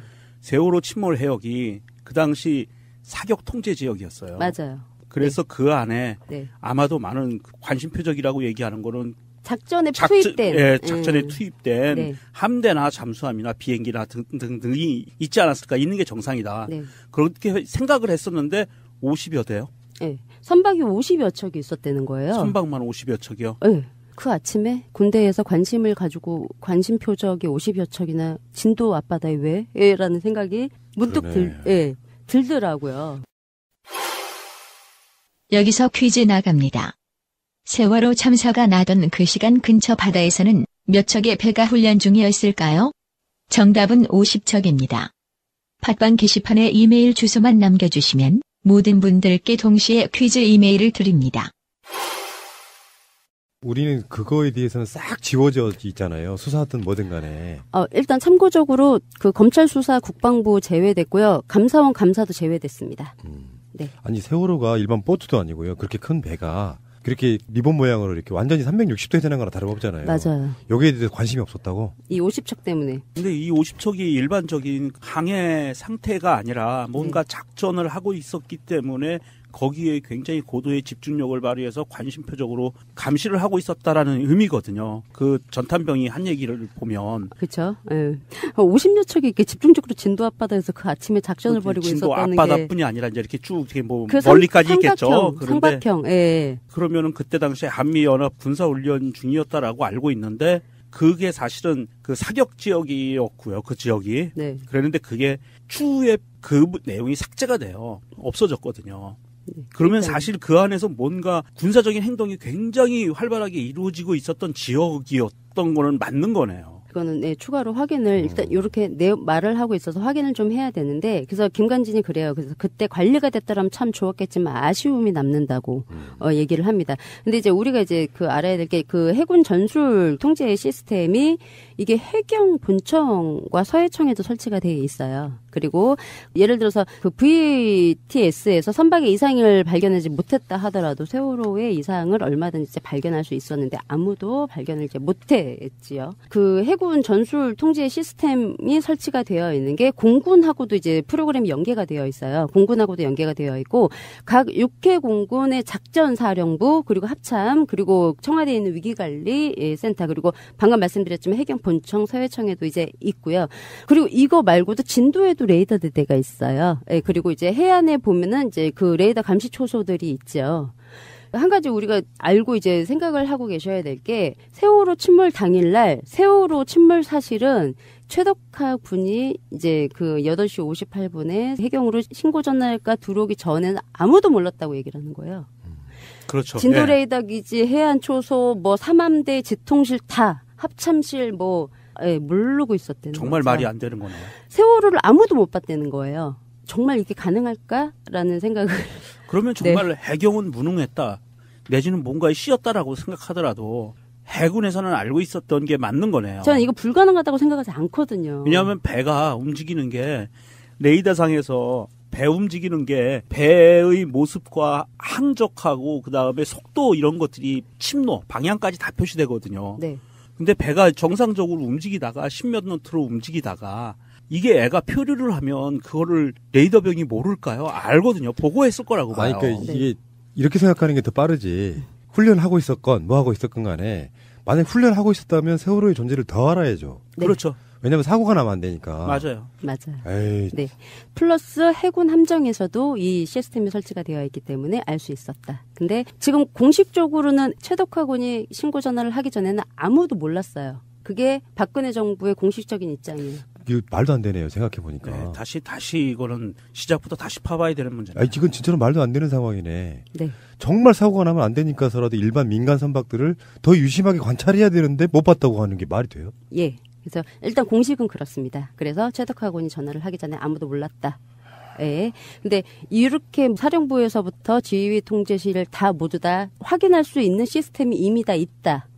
네, 이걸 좀 말씀을 드리려고 말씀을 드렸고요. 그러니까 당일날 그거예요. AIS가 제가 뭐 좀 이상했다라고 말씀을 드렸잖아요. 이게 해킹이든 오류든 잘못된 AIS가 나오고 있었어요. 근데 문제는 그 해군 전술 지휘 통제 시스템이 이미 다 설치가 되어 있기 때문에 AIS가 굳이 아니더라도 충분히 알 수 있었다. 그러네요. 그렇죠. 근데 다 몰랐다가 공식 입장인 거죠. 국민들을 바보로 하는. 네, 그래서 이거는 반드시 조사가 좀 필요하다고 생각을 하고요. 그래서 김관진이 국정조사에서 얘기를 합니다. 얘가 지금 공식적으로는 9시 27분에 상황보고를 받았어요. 세월호에 대해서. 근데 제가 전에 말씀드렸지만 공군이 이미 움직이고 있었기 때문에 이 시간에 알았다는 건 말이 안 되죠. 국방부 장관이 이미 이제 그 전에 알았을 건데 일단 이렇게 거짓말을 하고 있고 이것을 구조해야 되겠다 하는 이러한 인식에는 변함이 없었다고 자기는 생각한다고. 왜냐하면 삼함대에서 바로 바로 9분에 구조 세력을 출동을 시켰다고 그렇기 때문에 그 시간상이나 인식상에는 큰 문제가 자기는 없었다고 생각을 한다고 이제 이 얘기가 어떤 거냐면 자기는 27분에 보고를 받았고 빨리 가서 구조를 해야겠다는 그런 긴급한 생각을 자기네들이 가지고 있었고 3분에 처음에 이제 세월호 침몰 사실을 알고 9분에 구조 세력을 출동을 시켰다고 지시를 했으면 늦지 않았다는 거죠. 근데 제가 말씀을 드리고 싶은 건 요 9분에 출동 지시를 했던 게 한문식함이에요. 유도탄 고속함이라고요. 전투함정. 예, 한문식함이죠. 한문식함이 실제 이제 그 9시 9분에 출동 지시를 받고 세월호 침몰 현장에 10시 10분에 도착을 해서 2마일 정도 뒤에 떨어져서 이렇게 구경하고 이제 완전히 침몰해서 그냥 뭘 했는지 모르죠. 사람들이 물어봐요. 한문식함이 왔는데 왜 구조 활동을 하지 못했냐고. 그러니까 말은 그래요. 옆에 이제 조그만 어선들이나 보트들이 많으니까 배가 크니까 가까이 가면 스크류에 걸려서 뭐 보트가 이제 고무단장 같은 게 휩쓸릴 수가 있어서 위험해서 가까이 가지 못했다. 라고 이제 얘기를 합니다. 그 국정조사에서 그래요. 이번이 왜 아무도 못 구했냐고. 그러니까 그 해군 참모차장 그 엄면성에 초기 해군이 현장에 도착했던 시간이 10시 약간 넘어서라고. 그래서 뭐 링스도 보냈고 한문식함도 한 척을 이제 보냈는데 이게 2마일 정도 외곽에서 떨어져서 탐색 작전을 실시를 했다는 거죠. 해상 돌아봤다고요. 이러려고 빨리 부른 게 아니잖아요. 근데 요 와가지고 해상을 다 둘러봤다고. 그러니까 자기네들은 충분히 열심히 활동을 했다고 이제 얘기를 한 게 있어요. 그래서 김광진 의원이 얘기를 해요. 9시 9분에 출동해서 10시 10분에 현장에 이제 도착을 했는데 이게 이제 그 한문식함 함장 최경문이 이제 그 국정조사에서 얘기한 겁니다. 김광진 의원이 1시간 정도 걸려서 왔는데 어떤 내용을 누구한테 어떤 정보를 받았냐고. 그러니까 한문식 함장이 최경문 씨가 상황에 대해서는 일단 계속 보고를 받았고 배에 그런 정보 약 450명 정도 학생들이 타고 있다고. 다수의 인명 구조가 필요한 상황이라고 자기는 그렇게 알고 준비를 하라는 지시를 받고 있었다는 거죠. 근데 실제 인명 구조 참가 안 했잖아요. 그래서 그 얘기를 해요. 해군함 스크류와 와류에 고무단장이 휩쓸릴 수가 있어서 좀 떨어져 있어 달라는 해경의 요청이 있어서 자기네들 참가를 하지 못했다고 얘기를 하죠. 그래서 인명구조가 계속 이제 안쪽에서 진입하는 것뿐만이 아니고 외부에 익수자가 혹시 있을지 모르니 주변을 탐색했다고 이런 말도 안 되는 얘기를 합니다. 김광진 의원이 그래요. 지금 한문식함이 570톤 정도가 되는데 문제는 둘라 에이스호가 2,700톤 유조선이었잖아요. 그 배가 200m 옆에 있었다고요. 근데 한문식함이 스크류가 너무 세서 못 왔다는 거죠. 근처에. 저쪽에 가 있었다는 얘기를 하는 거예요. 물어봐. 이게 말이 되냐고, 김광진 의원이. 제가 육안으로 확인했을 때는 보트가 이렇게 많지는 않았다고 하면서 몇 척 있었냐고 물어봐요. 그러니까 한 척 있었다고. 도착했을 때. 한 척 있었다. 이 한 척을 위해서 가까이 못 갔다는 얘기잖아요. 이렇게 말도 안 되는 얘기를 합니다. 그리고 국방위원회 국정감사에 다시 한번 김진표 위원도 한문식함이 근처에 왔는데 공무장 정도 투입하지 않고 그냥 구경만 해서 그냥 떠 있었고 배 구조가 전혀 이제 안 된다는 얘기인데 이거 왜 와서 도대체 뭘 했냐고 다시 물어봐요. 그 합동참모본부 군사지원본부장 구옥희가 얘기 아시다시피 유도탄 고속함은 구조함이 아닙니다. 일단 전투에 적합하도록 설계된 함정이기 때문에 구조에 취약할 수밖에 없습니다. 그러면 이 배를 왜 보냈나요? 이게 9분에 출동 지시를 한 게 바로 제대로 대응한 게 맞나요? 전혀 아니죠. 구조를 할 수 없는 배를 신속하게 가라고 한 거잖아요. 그렇다고 잠수사가 있는 것도 아니고 군명 동의가 있는 것도 아니고 장비가 있는 것도 아닌데 그냥 빨리 보낸 거예요. 그러면서 자기네들은 신속하게 대응했다고. 김관진 얘기를 하는 거죠. 구조할 수 없는 배를 보내놓고서. 이게 이제 세월호 상황의 심각성을 알고 신속히 출동시켰다고 구조 세력을 얘기를 한 게 있어서 말씀을 드렸습니다. 한문식함 출동 지시할 때 당시까지 해군에서 확인된 방금 말씀드렸지만 여객선이고 500명이 타고 있다는 사실을 이미 다 알고 있을 때예요. 근데 한문식함만 출동 지시를 하고 나서 그럼 전에도 제가 여러 번 말씀드렸지만 실제 잠수해서 구조할 수 있는 SSU가 필요했잖아요. 근데 요 다음으로 이륙을 했던 게 삼함대에서 링스 헬기예요. 근데 그 전에도 제가 말씀드렸지만 SSU가 원래 기지가 진해에 있었으니 늦게 도착하기도 했지만 삼함대에도 SSU가 있었어요. 근데 삼함대 SSU와 잠수 장비가 있었는데도 안 보냈어요. 9시 40분에 띄운 링스 헬기에 충분히 구조 SSU랑 구조 장비를 태워서 보낼 수 있었다고요. 근데 보내지 않고 그냥 몸만 보냈죠. 링스 헬기는. 근데 703호기 녹취록을 보면 뭔가 이제 할 임무가 있어서 보낸 거, 그냥 보낸 건 아니다. 근데 목적이 구조 활동은 아니었다. 예, 그래서 충분히 SSU 상주하고 있었고 잠수 장비도 있었는데 삼함대에 있었던 SSU와 잠수 장비가 10시 30분인가 출발해요. 그것도 배로. 헬기가 없었던 것도 아닌데. 구조할 생각이 없었죠. 예, 저는 그렇다고밖에는 볼 수가 없어요. 더 이제 이해가 안 되는 게 한문식함이 구조할 수 있는 기능이 원래 없는 함정이에요. 그렇다 하더라도 출동 지시를 받고 여객선이 침몰했으니 구조를 좀 참여를 하라는 명령을 받았다라고 하면 적어도 확인은 할 수 있잖아요. 세월호한테 교신을 해서 상황이 지금 어떠냐, 침몰 상황이 어떠냐, 아니면 탑승객들이 어떻게 돼 있냐 해서 이 한문식함이 확인을 해서 자기네들이 능력이 안 되면 구조가 가능한 아니면 구조대원들을 신속하게 출동할 수 있도록 삼함대 쪽에 교신은 해줄 수 있다고 생각해요. 제가 보기에. 근데 전혀 그런 게 없었고 삼함대가 세월호와 침몰 교신을 처음 시도한 게 9시 51분이에요. 9분에 출동 지시를 받고 51분에 한 번 불러요. 세월호를 한 번. 세월호 여기는 해군입니다. 한 번. 근데 51분이면 다 아시겠지만 교신을 할 수 있는 선원들은 이미 1, 2, 3중에 다 빼간 뒤에요. 48분에 선원을 다 구조하고 뒤로 빠지잖아요. 그러고 나서 한문식함이 세월호를 교신을 해요. 대답할 수 있는 사람이 없죠. 네. 브릿지 아무도 없어요. 그래서 대답이 없으니까 그때 이제 진도 VTS로 요 한문식함이 다시 52분에 교신을 해서 세월호 지금 상황이 어떠냐고. 이걸 53분에 물어봐요. 이 사이에 뭐 했냐 이거죠. 네. 이 사이에 뭐 했냐고. 열심히 또 해경처럼 왔나요? 신속하게 빨리 가기 위해서 열심히 갔나요? 네. 전혀 해군은 골든타임에 제대로 이제 대응한 게 하나도 없었다. 전혀.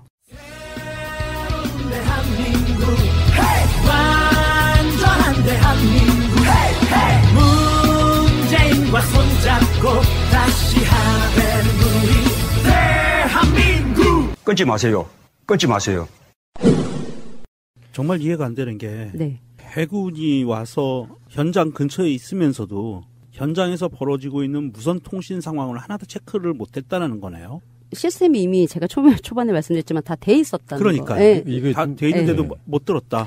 못 들었다. 여기 뒤집어서 말하면 네. 누가 마치 그쪽으로 가는 거를 막기라도 하듯 출동 못하게 하기라도 하듯 깜깜이를 만들어 놨잖아. 상식적으로는 그게 불가능한데. 지금 녹취록도 완전 조작됐을 확률이 거의 대부분이네요. 조작은 둘째치고 공개 안 된 게 너무 많아요. 공개도 안 됐고 너무 많아요. 시간대별로 조작된 냄새가 너무 나는 게 이해할 수가 없어요. 왜냐하면 이 유도탄 고속함이라는 게 사실 이거 굉장히 유명한 배예요. 그리고 이제 신형이에요. 2014년도 1월 달에 이제 방위사업청에서 해군을 인도된 굉장히 신형이고 유명한 배고 이 배는 스크루로 움직이는 배가 아니고요.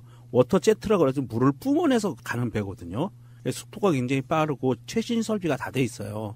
그런데도 불구하고 이 해역에서 구조 작업에 관련된 무선 통신 내용을 하나도 못 들었다. 이거는 말이 안 돼요. 네, 그래도 이제 그 51분에 대해서야 첫 교신을 이제 시도를 한다는 거죠. 세월호랑. 전 해군들의 참고인 진술 같은 걸 보면 처음에 지시를 받았을 때 그 대상에 있는 선박하고 교신을 어떻게 해서든 채널을 바꿔가면서든 어떻게 해서든지 유지를 해야 되는 게 기본 중에 기본이라 그래요. 그래야 그렇죠, 예. 자기가 거기 가서 뭘 어떻게 대응을 할지를 준비를 할 수 있고 상황을 파악을 할 수가 있으니까. 그럼요, 예. 근데 얘는 9분에 처음에 출동 지시를 받고 51분에 처음 교신을 한 번 시도를 해요. 한 번. 그러면 도대체 저는 이해가 안 되는 게 해군 측에서 세월호 침몰 현장에 사고 현장에 급파한 장비가 유도탄 고속함, 네. 링스, 네. P3C 이거는 대해상전 전투 물자거든요.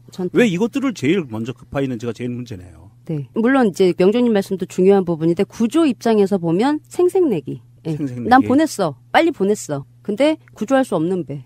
가봤자 소용없는 배. 그거죠. 네. 그래서 단 한 명도 생존자를 구조한 사람이 없다. 해군, 국방부 전체 전력이 다 모두 SSO, UDT 포함. 그래서 아무도 이제 구조한 사람이 없었다가 이제 제일 큰 문제가 되는 거고요. 일단 국방부 장관한테 27분에 연락이 갔다는 것 자체가 이렇게 적어놨다는 게 물론 이제 아니지만 이렇게 적어놨다는 자체가 저는 일단 이해가 안 되는 부분인데 대응도 제가 보기엔 전혀 없었다고 얘기를 하는 게 맞죠. 이 정도면. 참고로 이번에 선창 1호 사건 있잖아요. 네. 여기에 송영무 장관하고 합참의장이 거의 대통령 정도로 실시간으로 진두지휘를 했어요. 해군을. 그런 사건이라고 보시면은 그 당시에 해군이 얼마나 이상한 짓을 했는지 좀 이해가 되지 않습니까? 그런 거 보면 좀 서러워요. 우리 애들한테 왜 이렇게 관심을 안 가졌지? 그게 좀 서럽더라고요. 저는 그걸 보면서. 그러니까. 예. 그때 왜 하자마자 문재인 대통령도 바로 지시를 거의 실시간 가까이 지시를 했다고 하잖아요. 보고 받자마자 그러니까 바로. 해수부 장관이나 행안부 장관이나 또는 해군이나 국방부나 이런 데가 총체적으로 다 나서가지고 따로따로 서로 지휘를 하는 거예요. 네. 유기적으로. 그래서 대통령이 컨트롤 타워가 되는 게 FM대로 맞거든요. 왜냐하면 안행부 장관이 국방부 장관한테 너 출동해라고 지시를 할 수가 없거든요. FM 맞아요. 그냥 그 뭐 중앙재난대책본부 장이라 하더라도 국방부 장관한테 어떻게 지시를 하겠어요. 그래서 대통령이 필요한 거고 박근혜도 그렇게 해야 됐었는데 이제 그게 뭐 법이 없다고 거짓말까지 해가면서 그랬다는 거죠. 그래서 좀 서럽다. 우리 애들한테 너무 관심이 없었다. 그러면 이거를 좀 반대로 해석할 수는 없나? 예를 들어서 훈련 중이어서 우리 민간 선박 사고 난 거는 관심이 없었다라는 쉴드를 치기 위해서 훈련이 없었던 걸로 지워야 되는 상황이 아니었을까라고 반대로 생각해 볼 수도 있잖아. 해경처럼 몰랐다? 그러기에는 너무 시스템이 레이더 잘 돼 있다는 거죠. 너무 잘 돼 있다는 이게 해경과 해군을 비교를 한번 해보면 더 쉬울 것 같아요. 조직이나 인원이나 시설이나 이런 거는 해군이 훨씬 더 막강하죠. 네, 그렇죠. 막강하죠. 예, 그리고 방금 말씀드렸지만 SSU는 침몰 선박 안으로 진입할 수 있는 매뉴얼이 있대요. 해경은 그런 게 없다고 지금까지 얘기를 하잖아요. 근데 실제 침몰 선박으로 들어가는 훈련도 수없이 한답니다. 그거 아세요? 노무현 대통령이 해수부 장관 출신이잖아요. 노무현 정부 때 막강 해군 그래가지고 가장 많이 발전시킨 곳이 해군이라는 사실을 아셔야 됩니다. 맞아요. 네. 그때 대양 해군을 꿈꿨었거든요. 그리고 SSU 이번에 선창 침몰 사고에서도 보면 SSU의 활동이 나오잖아요. 뒤집힌 배에 들어가서 구조 활동을 해요. 근데 세월호 사건 때는 투입을 한다고 했는데 사실 거의 들어간 거 없고 언딘을 통해서 민간 잠수사 모집했잖아. 예, 물살이 있어서 못 들어간다고 계속 얘기를 했죠. SSU가 SSU가 그런 훈련 받으시는 분들이 네. 우리나라 최고의 잠수 실력 갖고 있는 분들이잖아요. 예. 전 세계적으로 알아주는 사람들이에요. 우리나라 SSU는. 예, 2년 만에 전투력이 뭐 세월호 침몰할 때는 없었는데 갑자기 발전을 했다는 아니고요. 그건 불가능하지. 전에 뭐 저번 방송에서 훈련에 대해서 쭉 이제 말씀을 하셨던 것처럼 훈련은 이미 돼 있고 능력도 충분했다는 걸 이런 사고에 대해서 이제 알 수가 있는 거죠. 아, 할 수 있었는데 그럼 안 한 게 맞구나라는 걸 알 수 있는. 네. 정말 답답하죠, 명령님. 정말 이해 안 되네요. 나는 우리가 지금까지는 세월호 사건이 해경에만 포인트가 맞춰져 있었는데 해군이 왜 중요한지 사실 솔직히 말씀드려서 오늘 처음 알았어요. 그 텔로 제가 보내드린 세 번째 사진 혹시 보셨어요? 그게 SSU 옆에 투척해서 그걸 이제 잡을 수 있는 그건데 이게 실제 세월호 침몰 당시에 찍은 사진이에요. 맞아요. 이게 4월 16일 날. 실제 찍은 사진이에요. 근데 우리 입장에서는 참 이런 사진을 찍을 여유가 있구나라는 생각이 제가 처음에 들었고요. 이거 보시면 아시겠지만 슈트만 입고 있죠. 이게 10시 51분에 헬기 탑승하는 시간이에요. 10시 51분이면 세월호가 침몰하고 나서 이미 20분이 지난 시간이죠. 예, 근데 그 장비 하나도 없이 그냥 슈트만 입고 이렇게 사진까지 찍어가면서 출동을 했다는 것도 저는 너무 화가 나지만 정말 요식행위였네요, 보니까. 예, 이거 사진 찍을 여유가 있었나? 저는 그 생각이 번뜩 들더라고요. 아니, 사진은 찍을 수 있어요. 기록용으로 찍을 수 있는데. 그래요? 문제는 지금 여기에 표시 나는 것만 전문가들 보면 말도 안 되는 허접한 그런 느낌으로 지금 갖고 있죠, 이게. 예. 실제로는 잠수할 어떤 장비가 아닌 상태인 거. 예, 예. 그리고 이제 더 저희가 전에도 한번 말씀드렸지만 해상에 사람들이 다 빠져 있으니 니네들은 빨리 가서 건져서 배 위로 올리기만 해라는 지시를 받고 갔다는 거죠. 이런 말도 안 되는 지시를 한 사람도 있었다는 거죠. 이런 지시가 누가 내렸는지 제가 그때도 말씀드렸지만 찾을 수 있기 때문에 반드시 찾아서. 근데 실제로요, 세월호 사건 나고 나서 다시 기억을 더듬어 보면 3일 이상은 아무것도 안 했단 말이에요. 배가 가라앉고 나서 실제로 구조로 들어간 인력은 전부 0이었다고, 0. 그리고 그 줄 설치하는 거 있죠. 가이드라인 설치하려고 들어갔다는 것만 우리가 밝혀진 거잖아요. 6시, 예. 그러면 이 SSU가 들어갔다는 기록은 없는 거죠. 없죠. 네. 그런데 세월호에 있는 에어포켓은 18일 날 저녁 9시까지 확인이 됐다. 맞아요. 네. 네. 제가 진술서랑 여러 번 말씀을 드렸지만. 이틀 반 정도. 네, 맞습니다. 그 사이에 들어갔다면 최소 몇 명은 더 살릴 수 있었을지도 모른다. 단 한 명이라도. 단 한 명이라도, 그렇죠. 네. 나 미치겠네. 자, 알겠고요. 이 시간이 점점 더 가고 있어요. 만약에 제2기 특종이 만들어지고 또 2년 더 가고 그런다면 훨씬 더 많은 것들이 지워질 거라고 보는데요. 마음은 정말 급해지네요. 자, 국가의 존재 이유가 뭔지를 대통령께서 말씀하셨습니다. 국민들에게 자신들을 보호하고 있다는 그걸 줘야 된다. 마찬가지고요. 세월호는 전혀 그런 게 없었다는 말씀드리고요. 알겠습니다. 다음 주에 뵙겠습니다. 고맙습니다. 감사합니다. 고맙습니다. 세월호 잊지 않겠습니다. 이제부터 시작입니다.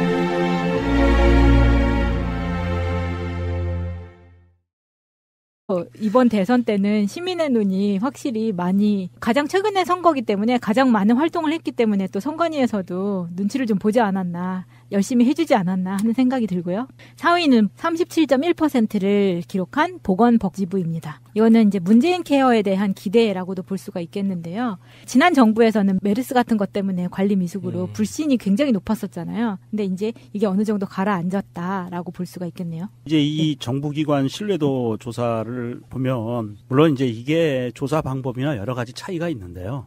우리가 좀 유의미하게 봐야 되는 부분이 이런 부분이 있습니다. 2017년도 2월에도 조사를 한 적이 있어요. 2017년 2월이면 박근혜가 국회에서 탄핵 가결이 돼서 집거 중일 때잖아요. 네. 이때 보면 이 42.8%인가로 가장 낮다고 그랬어요. 정부기관에 대한 총체적인 신뢰도가.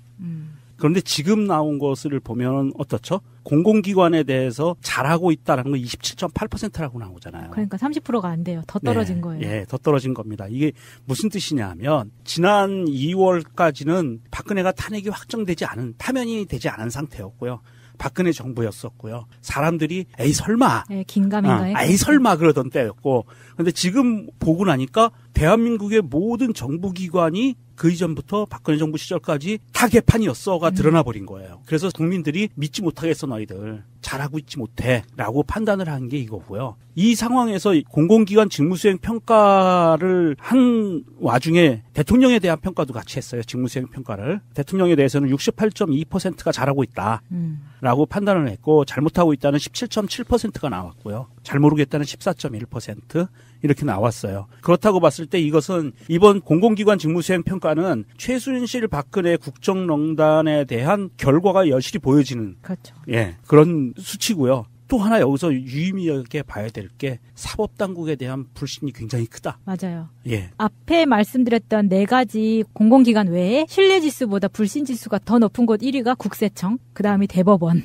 그리고 공정거래위원회, 경찰청, 외교부, 행안부 순입니다. 그러니까 부정평가가 더 높다는 거죠. 긍정평가보다. 네. 그리고 재밌는 거 하나가 잘 모르겠다고 평가한 1등이 산업부로 나왔어요. 그 뭐 하는지 모르겠다 걔네들은. 네. 이 뜻이잖아요. 그러니까 잘 모르겠다 1등이 산업부고, 그 다음이 과학부고, 그 다음이 중소기업벤처부고, 그 다음 인권위, 권익위 이렇게 나왔는데, 이 산업부가 사실 우리하고의 어떤 관련성으로 보면 정부 부처 중에 제일 관련이 깊을 거예요. 월급 생활자들도 그렇고 사업을 하시는 분들도 그렇고. 왜냐면은 산업부에서 에너지 정책과 통상 정책, 그리고 기업 지원 정책 이런 것들을 다 결정하거든요. 그러니까 우리 경제뉴스에서 올해 무역 수지가 흑자 몇억 달러를 달성했습니다. 몇 % 성장을 했습니다. 다 총괄하는 게 산업부예요. 그러니까 산업부가 한 일이 없다. 그러니까 산업부가 하는 일이 엄청나게 많아요. 그러니까 굉장히 중요한 일을 우리의 어떤 삶의 밑바탕을 버텨주고 있는 부서인데 실제로 티가 안 나죠. 예를 들어서 한 해 에너지 예산, 에너지 관련 정책 예산만 해도 4조 원, 7조 원 이렇게 굉장히 큰 돈이거든요. 그런데 그거는 다 덩어리로 움직여요. 그래서 우리 실생활에 티가 안 나. 그 석유 대금 1조 원을 결제한다고 해서 그게 우리 생활에 파장이 오는 게 아니잖아요. 결국에는 기름값이 안 오르면은 좋은 거지. 실제로 기름을 파는 회사는 또 다른 대기업들이 정해져 있으니까 산업부하고 연관이 없는 것 같단 말이죠.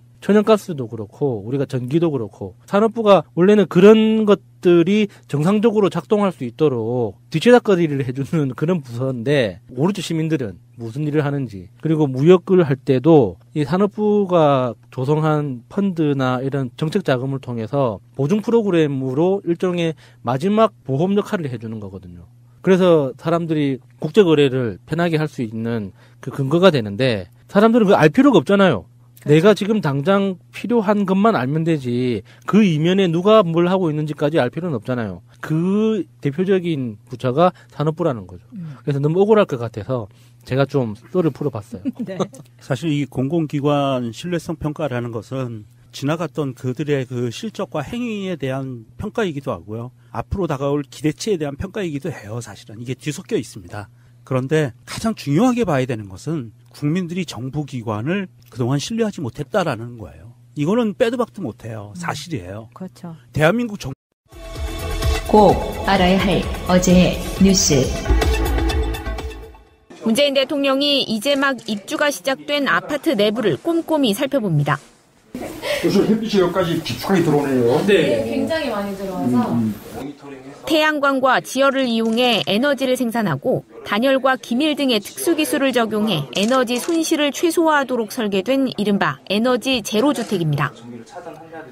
에너지 정책의 대전환을 추진하고 있습니다. 원전과 석탄 발효 발전소를 줄이고 신재생 에너지를 늘려나가겠다는 그런 정책입니다. 그렇게 하려면 한편으로는 에너지를 대폭 획기적으로 전략하고 필수적인 에너지는 스스로 만들어내는 그런 자립 구조가 필요한 것이죠. 문 대통령은 주택 공급 방식에도 주목했습니다. 이 공공주택으로 돼서 신혼부부들 그리고 또 어르신들 이렇게 또 주거 취약계층에게 우선 공급되면서 이것이 말하자면 주거복지의 한 아주 훌륭한 모델이 되고 있다라는 점이 또 아주 뜻다고 생각이 됩니다. 현장 방문에 동행한 김현미 국토교통부 장관은 주거복지 로드맵에서 밝힌 공공임대주택 100만 채 가운데 상당수를 에너지 복지와 결합한 주택으로 만들 것이라며 60% 수준인 에너지 절감률도 2025년까지 100%로 높이겠다고 말했습니다. 김대중 정부 시절인 2001년 설립된 국가인권위원회. 출범 이후 인권 침해와 차별 철폐를 위해 정부기관에 다양한 의견을 제시해왔습니다. 그러나 지난 정권에선 존재감이 희박해졌다는 지적도 나왔습니다. 문재인 대통령이 이런 인권위에 쓴소리를 했습니다.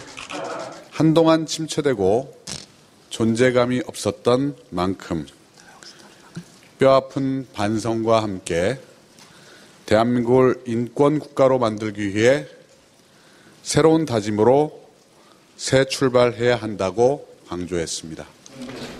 인권위에 대한 구체적인 주문도 나왔습니다. 국제인권 기준을 적극 반영한 권고를 많이 해달라고 요청했습니다. 사형제 폐지나 양심적 병역 거부 인정과 같은 사안의 경우 국제인권 원칙에 따른 기준과 대안을 제시하면 좋겠다고 말했습니다. 문 대통령은 또 인권위 내에 군 인권보호를 위한 조직을 신설하면 좋겠다고 덧붙였습니다. 이성호 국가인권위원장은 위원회 자율성과 독립성 보장을 제도화하기 위한 인권보장체계 구상을 보고했습니다.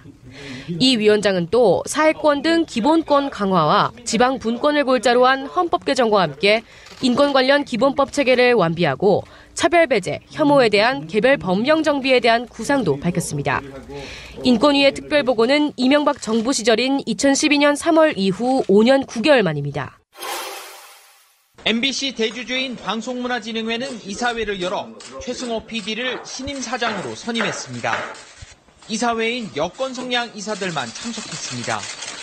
주주총회에서 사장으로 확정돼 최 PD는 해고 5년 만에 MBC 사장이 돼 돌아왔습니다. 국민들께 실망 끼쳐드리지 않고 국민들께 희망을 주고 꿈을 드릴 수 있는 그런 MBC가 되도록 최선을 다해서 노력하겠습니다. 최 사장은 1986년 MBC에 입사해 주로 PD 수첩에서 PD로 활동했습니다. 황우석 박사 줄기세포 조작 사건, 4대강 수심 6m의 비밀, 검사와 스폰서 같은 프로그램이 그의 손을 거쳤습니다. 지난 2012년 파업에 참여했다가 당시 김재철 사장이 최 PD를 해고했습니다. 그 후 독립언론 뉴스타파에서 PD와 앵커로 활동했고 보수 정권의 언론장악 시도를 고발한 다큐멘터리 영화 공범자들을 제작하기도 했습니다. 최 사장은 보도의 공정성 확립을 위해 국장 책임제 복원과 주요 인사의 임명동의제를 약속했습니다. 최 사장과 함께 해고됐던 기자, PD 등 5명도 복직 절차를 밟을 예정입니다. 방송 중간에 좋아요를 눌러주시면 새날팀들에게 큰 힘이 됩니다. 미리 감사합니다. 트위터가 PD랑은 또 다른 건데. 또 지구 동네에서 그냥 뭐 끼리끼리 뭉쳐 사는 애들이 쥐가 뭔데 우리나라를 뭐 조세 회피처인 나발이 뭐 그런 소리를 해요. 우리나라가 대한민국이 프랑스가 조세 회피처라고 발표하면 가만히 있을까 걔네들이? 우리나라에 외국인 투자 촉진법이 있습니다. 그럼에도 불구하고 절차가 복잡해서 외국인들이 고민을 많이 하거든요. 맞아요. 이런 나라가 어떻게 조세 회피처가 되냐고. 조세 피난처. 근데 이 블랙리스트에 해당하는 나라들 자체가 되게 웃겨요. 자료를 성실하게 제출하지 않았거나 EU가 정한 시한인 2018년 말까지 세법 개정을 약속하지 않은 나라들. 그러니까 어떤 조세 회피처가 우리가 갖고 있는 그 개념하고는 완전 다른 거예요. 그냥 EU가 정한 대로 니네가 하지 않았어. 이거기 때문에 지금 김동연 총리도 이야기하잖아요. 이거 그렇게 심각하게 생각하지 않는다고. 네, 그러니까 심각하게 생각하지는 않는데 기분 나빠. 그렇죠. 기분은 네. 나쁘죠. 그래서 사실 이게 OECD에서 조세 회피처를 발표했다 그러면 우리나라는 폭망해요. 한 방에 가는 거예요. 그런데 그런 부분이 아니고 이제 그 김동연 경제부총리가 이 부분에 대해서 손을 써보겠다라고 지금 나서고 있는 상황이고요. 예를 들어서 EU 안에 세금 징수 기준을 존중하겠다고 약속을 했다는 이유로 심사 대상에서 제외된 나라들이 있거든요. 근데 이 나라들도 같은 기준으로 심사가 이루어졌으면 룩셈부르크나 몰타, 네덜란드, 아일랜드 정도도 블랙리스트에 똑같이 올라갈 수 있는 나라들이라고 하니까 확실히 문제는 있는데 이 EU의 블랙리스트 자체를 보고서라기보다는 미국 기업하고 정부에 대한 경고 메시지 성격이 더 크다고 합니다. 왜냐하면 이게 이제 페이스북이나 구글 이런 미국 IT 기업들이 법인세를 적게 징수하는 룩셈부르크나 아일랜드에 본사를 두는 방식으로 지금 세금을 피해가고 있기 때문에 생각납니다. 네. 페이스북에서 광고비 결제하면 네. 아일랜드가 찍혀요. 그러니까요. 네. 그게 되게 웃기더라고요. 이걸 알고 있는 거죠. 그러니까 사실은 딱히 한국이 타겟이라기보다는 미국의 대규모 IT 기업의 경고성 메시지다라고는 하지만 우리는 뭐 쉽게 보이나? 그러니까 대한민국에 지금 이번에 블랙리스트가 들어가게 된 결정적인 한 가지가 조세특례 제한법이에요. 국내에 투자하는 외국인 투자기업에 대해서 법인세 등을 감면하는 이 제도에 대해서 투명하지가 않다. 개정해라. 이렇게 이야기를 했는데 자기들 뜻대로 이루어지지 않았다라고 해서 그렇게 발표를 한 거고요. 이 부분은 좀 이유가 글쎄요. 뭐잖아. 곧 뭐잖아. 리스트를 수정할 거라고 봐요. 네, 수정이 되겠죠. 별 걱정 안 하겠습니다.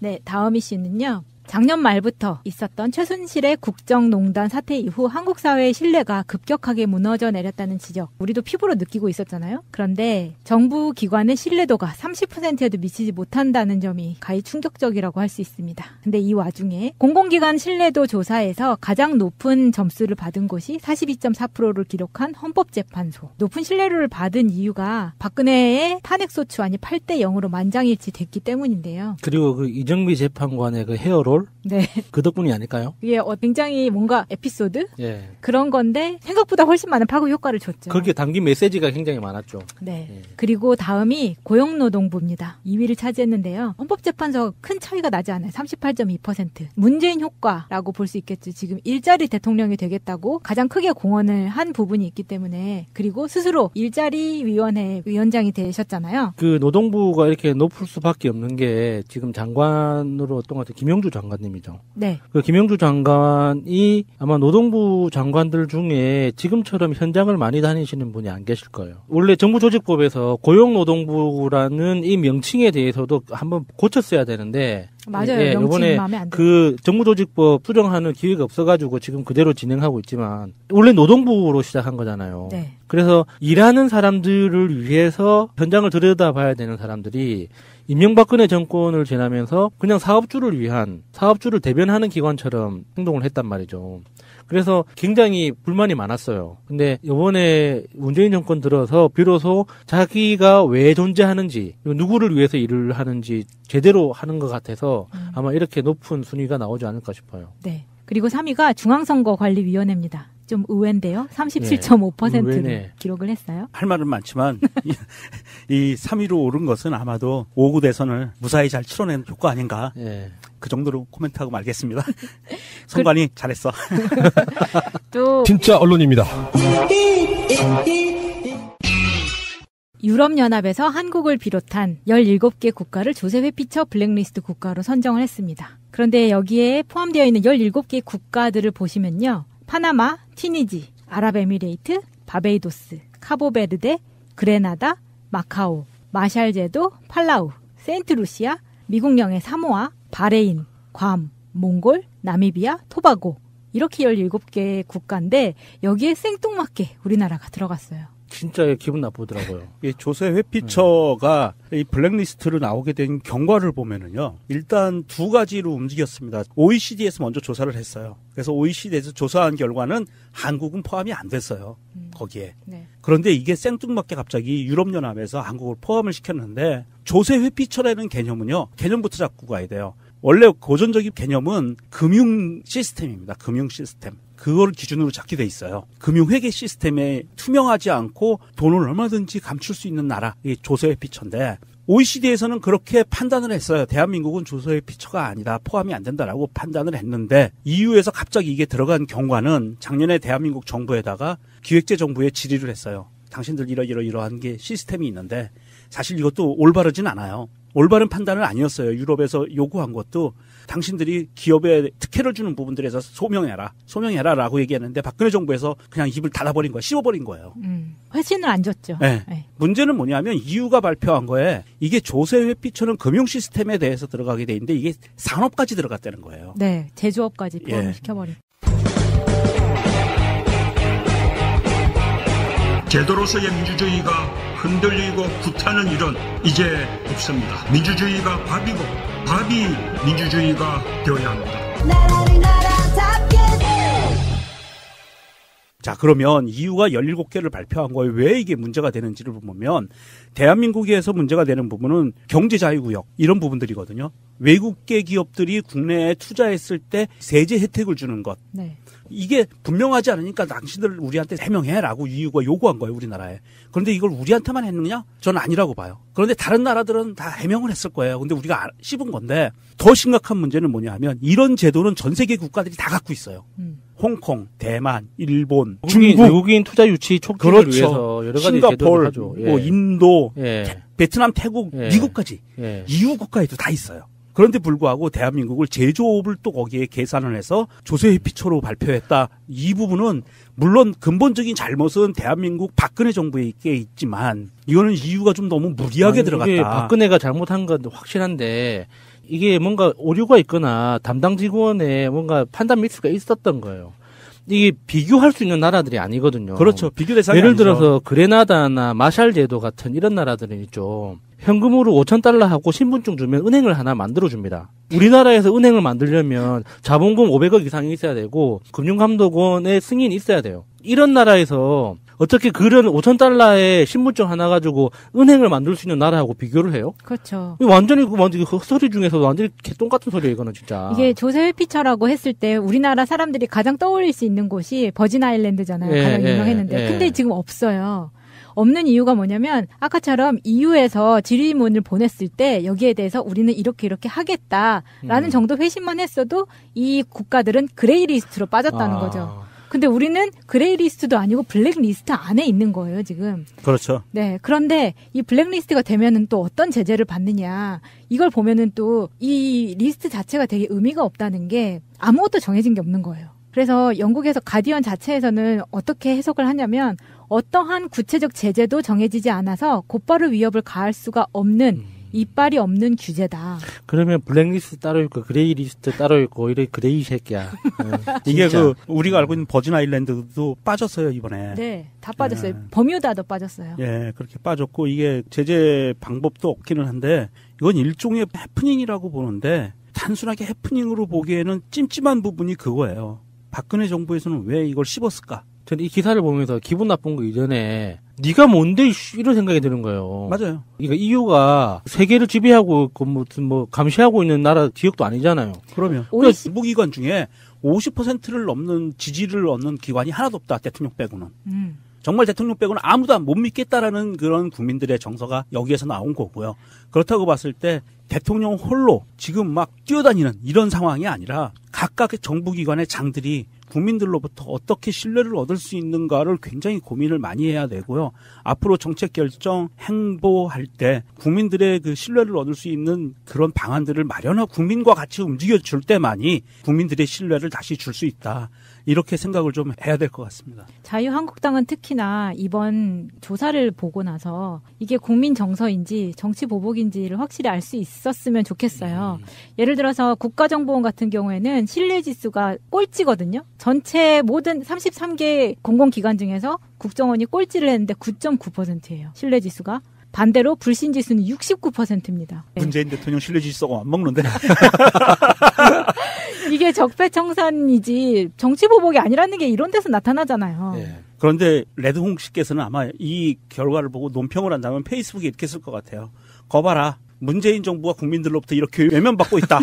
국민들로부터 신뢰를 30% 못 받고 있다. 왠지 안철수도 생각나는데요. 아마 안철수도 그런 얘기 하지 않을까 싶기도 해요. 나중에 기회가 될지 모르겠지만 정말 그런 자리를 한번 만들었으면 좋겠어요. 그러니까 이 요번에 공공기관 말고 우리 대한민국 안에서 운영되고 있는 공기업들 있죠. 공기업들 리스트들도 한 번씩 거론하면서 이 공기업들이 무슨 일을 하는 곳인지 한 번씩 쭉 훑어보다 보면 전문적인 지식이 없는 사람이라도 그 원래 공기업들은 제목이 곧 내용이잖아요. 그 제목을 딱 보면 알 수 있거든요.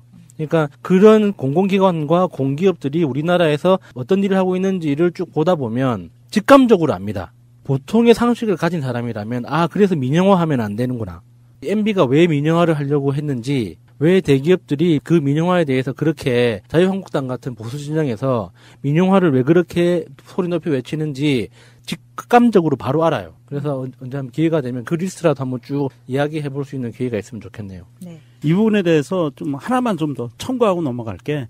2017년 2월에 에델만 코리아라는 회사에서 에델만 신뢰지수라는 걸 만들었어요. 조사를 해서 발표했는데 전 세계 28개국 중에서 대한민국 꼴찌를 합니다.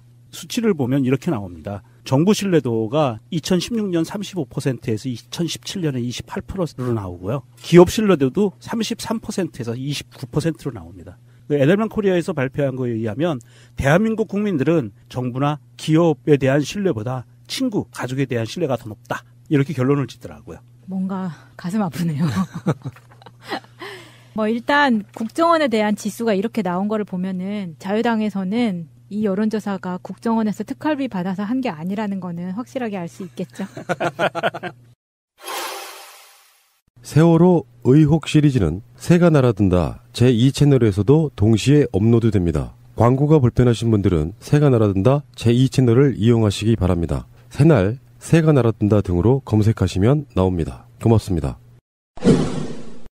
이제 다시 세월호다 27번째 시간입니다. 선창1호 전복사고 이게 나면서 세월호의 이야기들이 다시 굉장히 많이 회자되고 있고요. 보도들에도 여러 가지 세월호 대비 이런 얘기가 나오고 있어서 사실은 세월호 사건의 진상규명과 마무리가 훨씬 더 중요해졌다 이렇게 저는 생각을 하거든요. 자, 공순주님 나오셨습니다. 네, 안녕하세요. 유명정님? 예, 유명정입니다. 예, 이렇게 인명사고가 자주 나는 건 좋은 건 아닌데 네.